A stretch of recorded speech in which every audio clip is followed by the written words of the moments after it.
Yes, for the second time, Stain brings us outside. I don't have 55 other songs. No, I do have 55 other songs, but that's okay. We're talking to Mark in Wisconsin about the Charlie Sheen 20 Minutes with the President letter and the follow-up video on YouTube. It's about 6.5 minutes long. I was asking it, have you seen the video yet, Mark? Yeah, I didn't completely understand what video you meant at first. Yeah, it's about 6 minutes, 30 seconds. It's the video message to the President, Obama, from Charlie Sheen. And to me, that's not only excellent in the way that its approach is made, directly towards the president, but it's something that's just a little over 5 minutes long. It may catch a lot of the people that really haven't been that interested in politics in the last 5 years, or are just, getting out of high school or maybe in middle school and never been familiar with this material, to bring them in and have them start looking at a Loose Change or a Fabled Enemies or a lot of the other great info that's out there about 9/11. So in that respect, that video has been out there, I think now 3.5, 4 days, and we have 500,000 views. I think that's a huge success in itself. I mean, what do you think? Yeah, I was just gonna say, I actually just brought it up. You're right. It's about 500,000 views right now. That is awesome. Now that I'm seeing the numbers on it, I'm definitely pleased with the results. And I mean, obviously, Jones claimed earlier that this thing wasn't even done yet. So if there's more to go, then whatever. Let's keep going.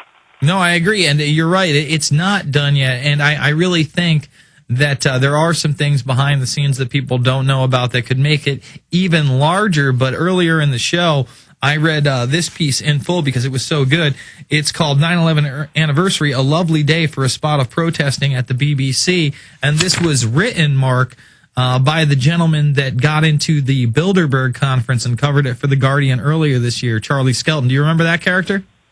Yeah, he went there, and was he the one who originally wrote what was almost like a hit piece and then came back completely the other way around on it, or was that somebody else? Correct. No, that is the guy, and he's a younger guy. He's kind of an actor-comedian type, and he does, these little stories for them, and they thought they were going to send him, and he was going to be smarmy to, conspiracy theorists and tinfoil hat wearers and play that ball game. And at first he bit the bait because he was part of this controlled paradigm. But as the days progressed and he realized, hey, I'm not allowed to take pictures of these people. Hey, I am being detained. Hey, the press isn't covering this. He did a complete 180 and started to report the truth.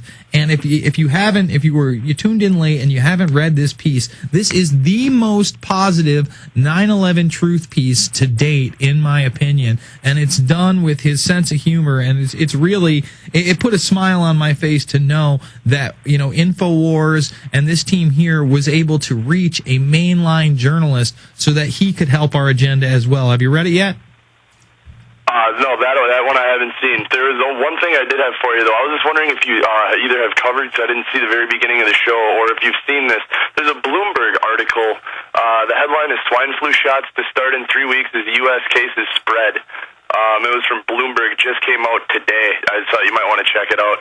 No, I hadn't seen that, but that does seem to be the hype. It's what you're seeing at MSNBC and CNN.com, that the shots will be ready in 3 weeks. They will be dispensed through the local schools. First, pregnant women and children are the first people they're endorsing to get this, and then the parents of those children.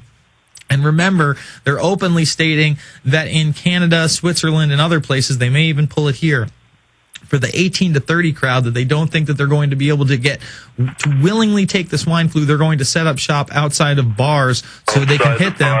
That's absurd. So they can hit them when they're most vulnerable. Mark, I thank you for the call. It's 888-201-2244. Let's go to Steve in Houston. Steve, you're on the line. Yes, sir. Good evening, Jason. Yeah, hey, I wanted to bring up, yesterday I contacted Alex by phone, and I also text messaged him about this. I sent an email to Rob Deanne Aaron, and you have got to look at what I sent you. I got in an email, I don't know if you ever heard of Dr. Joseph Mercola. Mercola does sound pretty familiar. Go ahead. Yeah, he's in Chicago, Illinois. It's Mercola.com. This guy has tons of health-related information. Of course, he exposes all the garbage that's out there, compliments of the pharmaceutical industry, and he does it more from a health perspective. I think he's starting to be awakened to this global conspiracy as well. Anyway, in his newsletter I get, it's pretty much daily. I got a email from him yesterday, and it had a thing in there about the truth about vaccination. So I went and looked at this, and this is what I emailed to both Rob and Aaron, and I hope you'll get this from them. And I told Alex about it in a text message. He was busy on a radio show at the time.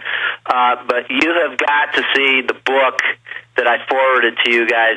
This book is called Horrors of Vaccinations Exposed and Illustrated. It was published in 1920 by a guy named Charles M. Higgins.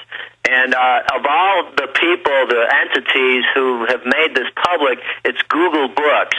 I guess there must be somebody on the inside that's on our side, because what they did was they actually went to a library, found this book, Gathering Dust, and they scanned it in, and it's out there for public consumption.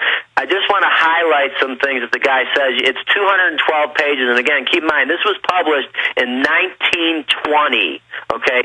And what this guy goes into is there's a guy he cites that was named John Pitcairn. He was the president of the Anti-Vaccination League of America. He was born in Scotland in 1841. He died in Pennsylvania in 1916, and they actually had a branch in England at this time as well back then. It goes into what they call the vaccine holocaust of 1902 and 1908, where cows, it has a section called the wholesale infection, slaughter, and sacrifice of cattle caused by vaccination. And I'm telling you, Jason, when you look at this book, it is just amazing. I just want to give you a rundown of, he has like 10 keynotes he goes through, and most of these are based on the Constitution, the Bill of Rights, of our inalienable rights that we have, and how basically vaccinations are a violation of that. And it's interesting because he has some quotes in this right at the beginning of this book from different people, doctors. I want you to hear what they said. And this is from the 1800s.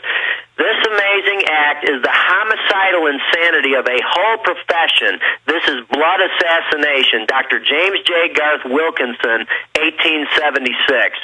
It is unwise for the physician to force the operation upon those who are unwilling or to give assurances of absolute harmlessness. Dr. Osler's Modern Medicine, 1913. Vaccination is not always a harmless procedure. It must be looked upon as the production of an acute infectious disease. Dr. Milton J. Rousseau, 1914. Against the body of a healthy man, Parliament has no right of assault whatsoever under pretense of the public health. Professor F.W. Newman of Oxford. And finally, vaccination, this is the real kicker, vaccination is a delusion. It's penal enforcement, a crime. Professor Alfred Russel Wallace in The Wonderful Century, 1899. I'm telling you, brother, this is a bombshell. You get a hold of this, read it, and you put this thing out there once you've looked it over, this will go viral. I mean, this is timely. To me, this is of the same impact as what Alex Jones and Charlie Sheen are now doing, because especially with what we have on the immediate horizon with this hoax with the swine flu and the forced vaccinations, I think this is what we need to finally awaken people, and this is from a century ago. No, I agree, and I'm going to take a look at it. I thank you for the call, and it really is timely. I mean, you drive by a Walgreens right now in Austin, Texas, and one of the huge things that is flashing on the electronic sign is flu shots, $24.99, 24 hours. See, they're hyping up the regular flu through this H1N1 pandemic. Ooh, pig flu. Remember, it's not H1N1. It's human flu, H1N1, H5N1, bird flu, mixed in this cocktail, and yet they're still fear-mongering about the regular flu, trying to trick people into thinking that they're going to have immunity if they take a Tamiflu shot or something of the like. And I'm sure they're making hand over fist in cash. Let's go to Jim in Chicago. Jim, you're on the line. Jason, how you doing? Doing good, man. There? Yes, right. sir. Hey, look, I just want to say in my personal opinion, there's nothing new in the world about this New World Order. It's been around since the time of Jesus. Mm-hmm. And what the American people, I feel, have to do is they have to get back to what the foundation and the roots of America. And Alex, he's always saying that the answer 1984, 1776. Well, everything that we're espousing is Jeffersonian principles, and Jeffersonian principles are based upon John Locke's two trees of government. And that's what we have to get back to. The American people have to get educated in the foundations of this country.